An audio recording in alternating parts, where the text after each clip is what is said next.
Into Samriddhi group of ಕಂಪನಿಯ ಜೊತೆಗೆ 7 ಕಂಪನಿಗಳನ್ನು ನಡೆಸ್ತಾ ಇರುವ ಮಂಜುನಾಥ್ ಅವರು ಸುಮಾರು 13,000 ಜನರಿಗೆ ಉದ್ಯೋಗ ನೀಡಿದ್ದಾರೆ. ಸಮಾಜ ಸೇವೆ ಮಾಡುವ ಉದ್ದೇಶದಿಂದ 2018ರಲ್ಲಿ ರಾಜಕೀಯ ಪ್ರವೇಶ ಮಾಡಿದ್ರು. 2023ರ ವಿಧಾನಸಭಾ ಚುನಾವಣೆಯಲ್ಲಿ ಶಾಸಕರಾಗಿ ಆಯ್ಕೆಯಾದರು. ಬಡವರ ಸಮಸ್ಯೆಗಳಿಗೆ ಧ್ವನಿಯಾಗಿದ್ದಾರೆ.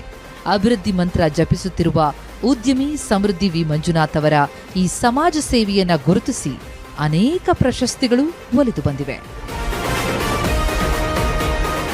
ಸಿರಿ ಸಮೃದ್ಧಿ ಗೋಲ್ಡ್ ಪ್ಯಾಲೇಸ್ ಪ್ರೈವೇಟ್ ಲಿಮಿಟೆಡ್ ಇವರ ಪರವಾಗಿ ದೇವಪ್ಪ ಮತ್ತು ರಾಘವೇಂದ್ರ ಬಂದು ಪ್ರಶಸ್ತಿ ಪಡೆದುಕೊಳ್ತಾರೆ.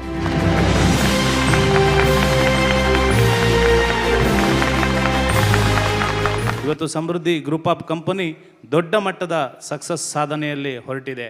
ಹಾಗಾಗಿ ತಮ್ಮೆಲ್ಲರ ಆಶೀರ್ವಾದ, ಈ ಕರ್ನಾಟಕ ಜನತೆಯ ಆಶೀರ್ವಾದ